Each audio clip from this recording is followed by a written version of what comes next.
जय हिंद दोस्तों। आज हम डिस्कस करेंगे 14 अक्टूबर 2024 के मोस्ट इंपॉर्टेंट करेंट अफेयर्स के क्वेश्चन। तो आप इस पूरे लेक्चर को बहुत ही ध्यान से लास्ट तक जोड़ देखिएगा। अच्छा, पहला और इम्पॉर्टेंट क्वेश्चन आपसे पूछा जा रहा है, सुभाष प्रसाद गुप्ता किस देश में भारत के हाई कमिश्नर बने हैं? आंसर हो जाएगा सेंट विंसेंट। तो कैरेबियन सागर में स्थित एक छोटा सा देश है सेंट विंसेंट, तो उसमें भारत के हाई कमिश्नर बनाए गए हैं सुभाष प्रसाद गुप्ता। अब यहाँ पर एक नया टर्म आया है हाई कमिश्नर का। हाई कमिश्नर का काम क्या होता है? तो हाई कमिश्नर उसी प्रकार से होता है जिस प्रकार से राजदूत होता है, लेकिन हाई कमिश्नर उन देशों में नियुक्त किया जाता है जो कॉमनवेल्थ देश होते हैं। जैसे सेंट विंसेंट एक कॉमनवेल्थ देश है, ब्रिटेन एक कॉमनवेल्थ देश है, तो इन देशों में भारत के जो राजदूत नियुक्त किए जाएंगे उन्हें हाई कमिश्नर बोला जाएगा। तो सुभाष प्रसाद गुप्ता की बात करें तो वह अभी सूरीनाम में भारत के एम्बेसडर के रूप में काम कर रहे थे, लेकिन अब वो सेंट विंसेंट और ग्रेनेडाइंस देश में भारत के हाई कमिश्नर के रूप में काम करेंगे। बात करते हैं सेंट विंसेंट और ग्रेनेडाइंस देश की। तो कैपिटल क्या है इसकी? किंग्सटाउन। प्राइम मिनिस्टर हैं राल्फ गोंसाल्वेस। करेंसी है पूर्वी कैरेबियाई डॉलर। बात करते हैं सेंट विंसेंट और ग्रेनेडाइंस देश की। तो कैपिटल है इसकी किंग्सटाउन। प्राइम मिनिस्टर है राल्फ गोंसाल्वेस। करेंसी है पूर्वी कैरेबियाई डॉलर। ये है नॉर्थ अमेरिका कॉन्टिनेंट और ये है साउथ अमेरिका कॉन्टिनेंट और ये है कैरेबियन सी। तो यहाँ पर बहुत सारे छोटे छोटे से द्वीप हैं और वो अपने आप में एक देश भी हैं। तो उन्हीं में से एक देश है सेंट विंसेंट और ग्रेनेडाइंस। ठीक है, कैपिटल जरूर याद रखिएगा क्या है इसकी? किंग्सटाउन। कुछ इंपॉर्टेंट एम्बेसडर डिस्कस करते हैं। जैसे यूनाइटेड किंगडम में भारत के हाई कमिश्नर हैं विक्रम दोराईस्वामी। फ्रांस में भारत के राजदूत हैं संजीव कुमार सिंगला। जर्मनी में एम्बेसडर हैं अजीत विनायक गुप्ते। रसिया में एम्बेसडर हैं विनय कुमार। अमेरिका में भारत के एम्बेसडर हैं विनय मोहन क्वात्रा। क्रोएशिया में भारत के राजदूत हैं अरुण गोयल। यमन में भारत के राजदूत हैं डॉक्टर सोहेल एजाज खान। आइसलैंड में भारत के राजदूत हैं आर रविंद्र। बांग्लादेश में भारत के हाई कमिश्नर हैं प्रणय वर्मा और चाइना में भारत के राजदूत हैं प्रदीप कुमार रावत। आप इस पूरे लेक्चर को बहुत ही ध्यान से लास्ट तक देखिएगा। लास्ट में आपसे क्वेश्चन पूछा जाएगा जिसका आंसर कमेंट बॉक्स में देना है। दोस्तों, अगर आप हमें सपोर्ट करना चाहते हैं तो चैनल को सब्सक्राइब जरूर कर लें और बेल आइकन भी दबा लें, जिससे आपको समय पर सबसे पहले नोटिफिकेशन मिल सकेगा। दोस्तों, सितंबर 2024 के करंट अफेयर्स की ई बुक आपको स्टडी करके ऐप पर मिल जाएगी। स्टडी करके ऐप को आप प्ले स्टोर से या नीचे डिस्क्रिप्शन बॉक्स में दी हुई लिंक से इंस्टॉल कर सकते हैं। ई बुक वाले सेक्शन पर जाएंगे तो आपको ये ई बुक हिंदी और इंग्लिश दोनों मीडियम में मिल जाएगी। नेक्स्ट क्वेश्चन है, आर्मी चीफ उपेंद्र द्विवेदी जी ने कहा portable multi target detonation device अग्नि अस्त्र को लॉन्च किया है? आंसर हो जाएगा गंगटोक। तो सिक्किम की कैपिटल है गंगटोक। तो वहाँ पर अभी हाल ही में हमारे देश के आर्मी चीफ उपेंद्र द्विवेदी जी ने एक डिवाइस को लॉन्च किया है जिसका नाम है अग्नि अस्त्र। इस डिवाइस के माध्यम से कई टारगेट को एक साथ खत्म किया जा सकता है और इसे रिमोट के माध्यम से भी चलाया जा सकता है। इसको डेवलप किसने किया है? तो भारतीय सेना की इंजीनियर कोर के मेजर राज प्रसाद ने। दोस्तों, इस डिवाइस को WEDC के नाम से भी जाना जाता है और इस डिवाइस के माध्यम से अगर कोई टारगेट कमरे के अंदर है, छिपा हुआ है या बंकर में है तो उसे भी तबाह किया जा सकता है। कुछ इंपॉर्टेंट करंट अफेयर्स डिस्कस करते हैं। तो अभी हाल ही में महिला T20 विश्व कप 2024 के लिए ICC के द्वारा AI टूल लॉन्च किया गया है। एक्सिस बैंक और मास्टर कार्ड ने छोटे व्यवसाय के मालिकों के लिए माई बीज क्रेडिट कार्ड लॉन्च किया है। कृषि मंत्री शिवराज सिंह चौहान जी के द्वारा एग्रीश्योर फंड लॉन्च किया गया है। गोवा में पहला स्वदेशी रूप से डेवलप प्रदूषण नियंत्रण पोत समुद्र प्रताप लॉन्च किया गया है। अभी हाल ही में केंद्रीय जल शक्ति मंत्रालय के द्वारा flood watch India 2.0 app launch किया गया है। अमित शाह जी ने 3 नए आपराधिक कानूनों के लिए ई साक्ष्य, न्याय सेतु, न्याय श्रुति और ई समन ऐप लॉन्च किया है। नेक्स्ट क्वेश्चन है, गवर्नमेंट ई मार्केट प्लेस यानी जेम के CEO कौन बने हैं? आंसर हो जाएगा एल सत्य श्रीनिवास। तो एल सत्य श्रीनिवास अभी हाल ही में जेम के CEO बनाए गए हैं। सबसे पहले आप जेम को समझ लें, जेम क्या होता है। तो देखिए, उदाहरण से समझ लेते हैं। जिस प्रकार से अगर हमें कोई भी वस्तु ऑनलाइन खरीदनी होती है तो हमारे सामने बहुत सारे प्लेटफॉर्म होते हैं उन प्लेटफॉर्म पर जाकर के हम उन वस्तुओं को खरीद लेते हैं और उन प्लेटफॉर्म पर बहुत सारी कंपनियां जुड़ी होती हैं, बहुत सारी दुकानें जुड़ी होती हैं, तो वहाँ से हम उस वस्तु को आसानी से खरीद लेते हैं। लेकिन अगर किसी सरकारी विभाग को, किसी संगठन को कोई भी ज़रूरी वस्तु खरीदनी है या फिर कोई भी सर्विस खरीदनी है, तो उसके लिए एक प्लेटफॉर्म बनाया गया है जिसका नाम क्या है, जैम, यानी गवर्नमेंट ई मार्केट प्लेस। इसे अगस्त 2016 में लॉन्च किया गया था। कुछ इंपॉर्टेंट नियुक्तियां डिस्कस करते हैं। जैसे नीता अंबानी जी की बात करें तो वो अंतर्राष्ट्रीय ओलंपिक कमेटी की सदस्य बनी है। प्रीति सूदन यूपीएससी की नई चेयरपर्सन बनी है। विकास लखेड़ा असम राइफल्स के डीजी बने हैं। शेखर कपूर इफ्फी महोत्सव के डायरेक्टर बने हैं और एच.एस. धारीवाल अंडमान और निकोबार द्वीप समूह के डीजीपी बने हैं। मनोलो मार्केस भारतीय पुरुष फुटबॉल टीम के हेड कोच बने हैं। डॉक्टर सौम्या स्वामीनाथन राष्ट्रीय क्षय रोग उन्मूलन कार्यक्रम के लिए प्रमुख सलाहकार नियुक्त किए हैं। न्यायमूर्ति सुरेश कुमार कैत अभी हाल ही में मध्य प्रदेश हाई कोर्ट के मुख्य न्यायाधीश बने हैं। नेक्स्ट क्वेश्चन है, भारत ने Asian table tennis women's doubles में कौन सा मेडल जीता है? आंसर हो जाएगा ब्रॉन्ज मेडल।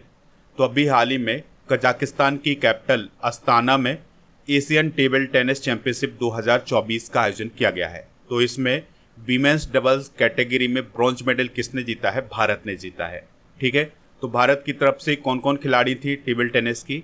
अहेका मुखर्जी और सुतीर्था मुखर्जी। तो इन दोनों की जोड़ी ने वीमेंस डबल्स कैटेगरी में ब्रॉन्ज मेडल हासिल किया है। तो इस प्रकार से भारत ने एक हिस्ट्री को भी क्रिएट किया है। तो इस टूर्नामेंट के 52 साल के इतिहास में पहली बार ऐसा हुआ है कि जब भारत को टीम इवेंट के अलावा किसी कैटेगरी में मेडल मिला है। देखिए, अभी जो 2024 में एशियन टेबल टेनिस चैंपियनशिप आयोजित की गई है, इसमें भारत ने कमाल कर दिया है। तो मेंस टीम्स ने ब्रॉन्ज मेडल जीता है और वीमेंस टीम ने ब्रॉन्ज मेडल जीता है। इसके अलावा वीमेंस डबल्स में भी भारत ने ब्रॉन्ज मेडल जीता है। ठीक है, तो ये बहुत बड़ा इतिहास बना है इस बार भारत की टेबल टेनिस के लिए। इससे पहले भारत की मेंस टीम ने 2021 में ब्रॉन्ज मेडल हासिल किया था। कुछ स्पोर्ट्स करंट अफेयर्स डिस्कस करते हैं, कुछ स्पोर्ट्स करंट अफेयर्स डिस्कस कर लेते हैं। तो उत्तराखंड में 38वें नेशनल गेम्स आयोजित किए जाएंगे 2025 में। स्पेन के महान फुटबॉल खिलाड़ी आंद्रेस एनिएस्ता ने संन्यास की घोषणा कर दी है। भारत की जिम्नास्ट दीपा कर्माकर ने भी संन्यास ले लिया है। पंकज आडवाणी ने सिंगापुर ओपन बिलियर्ड्स खिताब अभी हाल ही में जीता है। मुंबई ने 27 साल बाद 15वां ईरानी कप अपने नाम किया है। इंडिया ए की टीम ने दलीप ट्रॉफी का खिताब अभी हाल ही में जीता है। अगला क्वेश्चन है, हाल ही में केंद्र सरकार की किस योजना के लिए एक पोर्टल लॉन्च किया गया है? आंसर हो जाएगा प्रधानमंत्री इंटर्नशिप योजना के लिए। तो दोस्तों, प्रधानमंत्री इंटर्नशिप योजना के तहत देश के युवाओं को टॉप कंपनियों में 1 साल तक इंटर्नशिप के माध्यम से काम सिखाया जाएगा। अच्छा, ये जो इंटर्नशिप है इसका मतलब क्या होता है? तो यह एक ऐसा पीरियड होता है जिसमें कोई भी युवा या कोई भी व्यक्ति काम भी सीखता है और उसको सरकार के द्वारा अनुदान भी प्रदान किया जाता है, यानी कि कुछ पैसे भी प्रदान किए जाते हैं। ठीक है, तो इसी के लिए ये योजना लाई गई है जिसका नाम है प्रधानमंत्री इंटर्नशिप योजना। कुछ ऐप और पोर्टल डिस्कस करते हैं। तो रंगीन मछली ऐप केंद्रीय मत्स्य पालन मंत्रालय के द्वारा, सी वॉक्स पोर्टल केंद्र सरकार के द्वारा, ई एविडेंस ऐप राजस्थान पुलिस के द्वारा, लोकपथ ऐप मध्य प्रदेश सरकार के द्वारा, वॉलेट ऐप गूगल के द्वारा, उपस्थिति ऐप झारखंड सरकार के द्वारा और संज्ञान ऐप आरपीएफ के द्वारा लॉन्च किया गया है। नेक्स्ट क्वेश्चन है, नीमा रिंजी शेरपा का संबंध किस देश से है जो 8000 मीटर से अधिक ऊंची सभी 14 चोटियों पर चढ़ने वाले सबसे कम उम्र के व्यक्ति बने हैं? आंसर हो जाएगा नेपाल। तो नेपाल के एक पर्वतारोही हैं जिनका नाम है नीमा रिंजी। तो उन्होंने 8000 मीटर से अधिक की जो 14 चोटियां हैं उन सभी पर चढ़ाई पूरी कर ली है। तो वो 8000 मीटर से अधिक ऊंची दुनिया की सभी 14 चोटियों पर चढ़ने वाले सबसे कम उम्र के व्यक्ति बने हैं। देखिए, उन्होंने अपनी ये यात्रा 16 वर्ष में पूरी की थी और अब उनकी जो उम्र है वो 18 वर्ष हो गई है, यानी 2 साल में उन्होंने ये रिकॉर्ड हासिल किया है। अभी हाल ही में उन्होंने 8027 मीटर ऊंची सिसा पंगमा पर सफलतापूर्वक चढ़ाई की है। कुछ इंपॉर्टेंट करेंट अफेयर्स डिस्कस करते हैं। तो तेगबीर सिंह कौन है भारत के? तो इन्होंने अभी हाल ही में माउंट किलीमंजारो पर चढ़ाई पूरी करके एशिया के सबसे कम उम्र के बच्चे होने का रिकॉर्ड बनाया है। कामी रीता शेरपा ने 30 बार माउंट एवरेस्ट पर चढ़कर के एक विश्व रिकॉर्ड बनाया है। पूर्णिमा श्रेष्ठ की बात करें जो कि नेपाल की हैं, तो वो एक ही सीजन में 3 बार माउंट एवरेस्ट चढ़ने वाली दुनिया की पहली महिला है। मुथबेज सैल्वी कौन है, माउंट एवरेस्ट पर चढ़ने वाली तमिलनाडु की पहली महिला है। और स्कॉलजेंग रिंगजिन अन्नपूर्णा चोटी नेपाल पर चढ़ने वाले पहले भारतीय हैं। प्रियंका मोहिते 8000 मीटर से ऊपर की 5 चोटियों पर चढ़ने वाली पहली भारतीय महिला है। ज्योति रात्रे जिनकी उम्र 55 वर्ष है, वो माउंट एवरेस्ट फतह करने वाली भारत की सबसे उम्रदराज महिला बनी है। अगला क्वेश्चन है, हाल ही में किस देश ने जैव ईंधन को एक नया स्वरूप देने के लिए ग्लोबल बायोफ्यूल अलायंस के साथ समझौते पर हस्ताक्षर किए हैं? आंसर हो जाएगा इंडिया। देखिए दोस्तों, 2023 में भारत में G20 समिट हुआ था। तो इस समिट में prime minister Modi ji Argentina, Bangladesh, Brazil और इटली, मॉरिशस, सिंगापुर, UAE और अमेरिका ने मिलकर के एक अलायंस बनाया था जो कि बायोफ्यूल को लेकर था। तो उसका नाम रखा गया था ग्लोबल बायोफ्यूल अलायंस। ठीक है, तो इसमें जैव ईंधन के क्षेत्र में महत्वपूर्ण प्रगति करने के लिए ये अलायंस बनाया गया था। तो अब भारत ने इस अलायंस में हस्ताक्षर कर दिए हैं, यानी अब भारत में एक सचिवालय बनाया जाएगा इस अलायंस के लिए। ठीक है, अब आने वाले समय में और भी देश इसमें सिग्नेचर करेंगे। तो जो जो इसमें सिग्नेचर करेंगे वो इस अलायंस का हिस्सा बनते जाएंगे। तो भारत अब इसका हिस्सा बन चुका है। दोस्तों, बायोफ्यूल क्या होता है? तो यह जैविक कचरे से प्राप्त एक प्रकार का ईंधन होता है। यह सॉलिड, लिक्विड या गैस फॉर्म में पाया जाता है। यह डीजल या पेट्रोल के साथ मिलाकर के यूज किया जा सकता है या फिर इसे अकेले यूज किया जा सकता है। नेक्स्ट क्वेश्चन है, वर्ल्ड बैंक ने किस देश की सहायता के लिए एक वित्तीय मध्यस्थ कोष यानी FIF की स्थापना की है? आंसर हो जाएगा यूक्रेन। तो वर्ल्ड बैंक ने यूक्रेन की सहायता के लिए एक वित्तीय मध्यस्थ कोष की स्थापना की है। तो इसमें बहुत सारे देश योगदान देने वाले हैं। उसमें अमेरिका, कनाडा, जापान, ये सभी अपना योगदान देंगे जिससे यूक्रेन की मदद हो सके।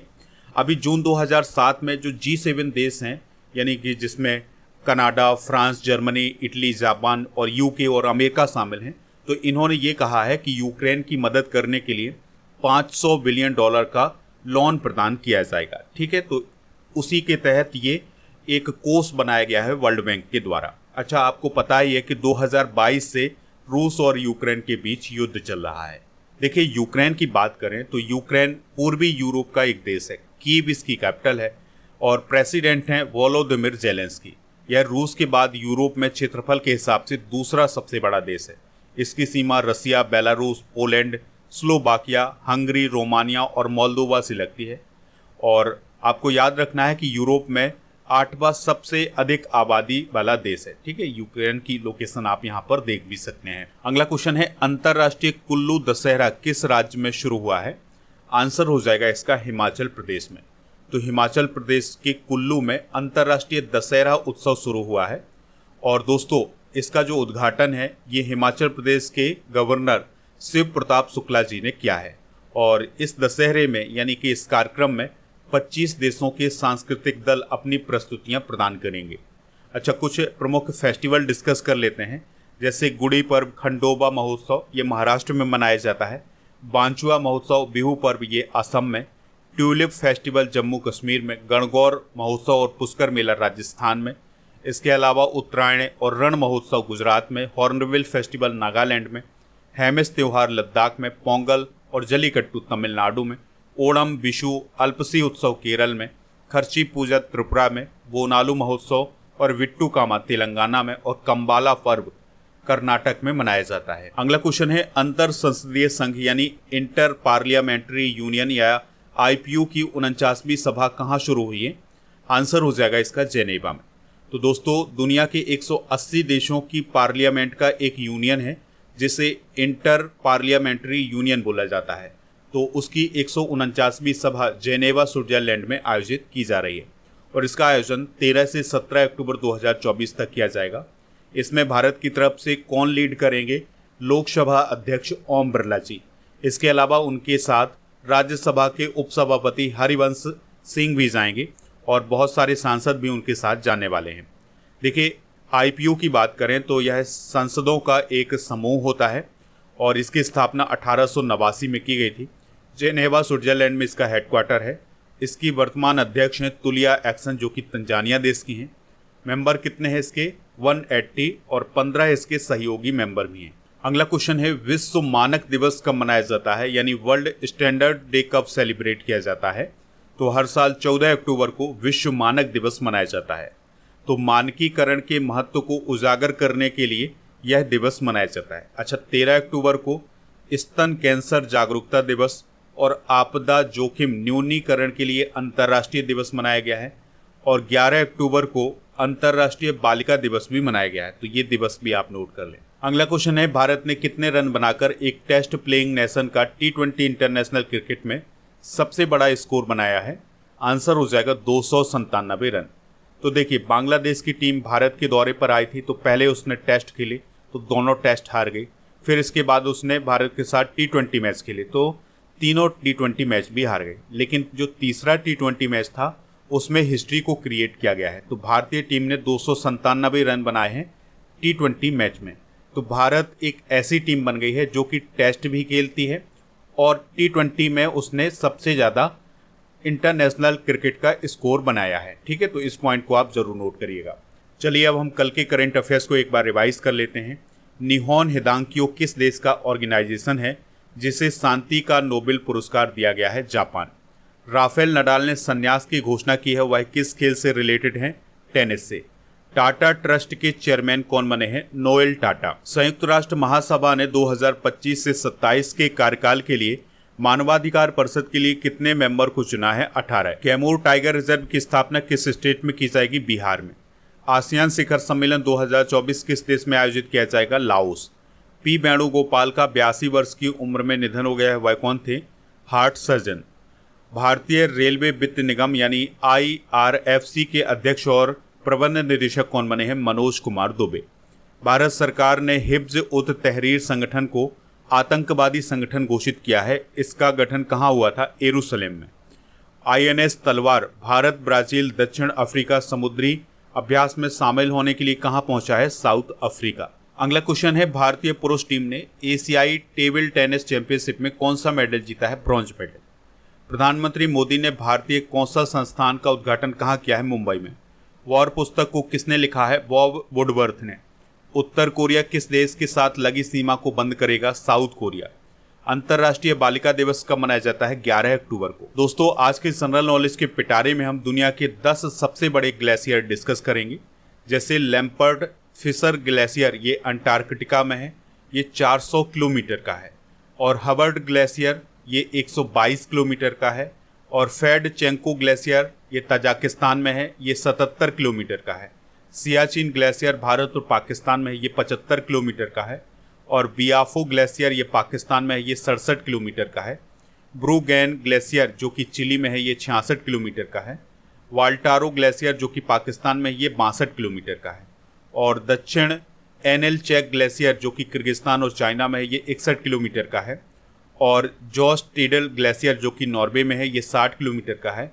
और बटुरा ग्लेशियर जो कि पाकिस्तान में है, ये 56 किलोमीटर का है। अब हम सितंबर 2024 के करंट अफेयर्स को भी एक बार रिवाइज करेंगे। सिंगापुर साहित्य पुरस्कार 2024 किसे प्रदान किया गया है? प्रशांति राम को। संयुक्त सैन्य अभ्यास अल नजाय भारत और किस देश के बीच आयोजित किया गया है? ओमान। महाराष्ट्र सरकार के द्वारा जनजातीय विश्वविद्यालय कहाँ स्थापित किया जाएगा? नासिक में।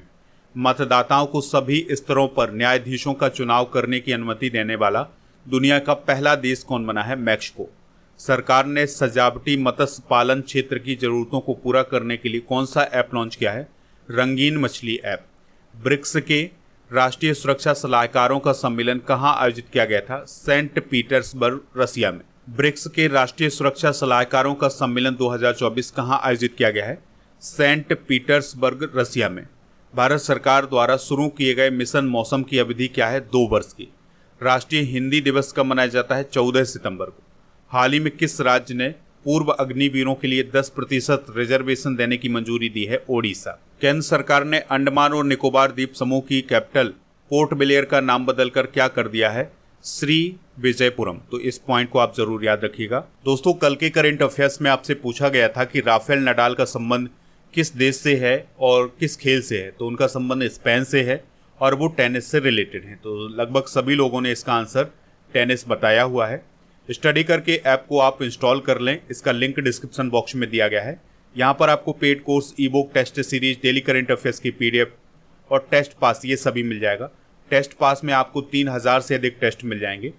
आपके लिए क्वेश्चन है 38वें राष्ट्रीय खेल किस राज्य में होंगे? जो भी इसका राइट आंसर हो कमेंट बॉक्स में ज़रूर बताएं। दोस्तों, ऐप पर आपको जनवरी से सितंबर 2024 तक के करेंट अफेयर्स की ई बुक मिल जाएगी। इसके अलावा टेस्ट सीरीज वाले ऑप्शन पर जाएंगे तो आपको डेली करेंट अफेयर्स का टेस्ट भी मिल जाएगा। इसके अलावा मॉक टेस्ट भी आपको यहाँ पर मिल जाएंगे। ई बुक वाले सेक्शन पर जाएंगे तो करेंट अफेयर्स और जीके की ई बुक मिल जाएगी। PDF के लिए टेलीग्राम चैनल को ज्वाइन कर लें। हमारे टेलीग्राम चैनल का नाम है स्टडी कर ऑफिशियल। दोस्तों, स्टडी करके व्हाट्सएप चैनल और इंस्टाग्राम पेज को भी फॉलो कर सकते हैं। इन सभी का लिंक डिस्क्रिप्शन बॉक्स में दिया गया है।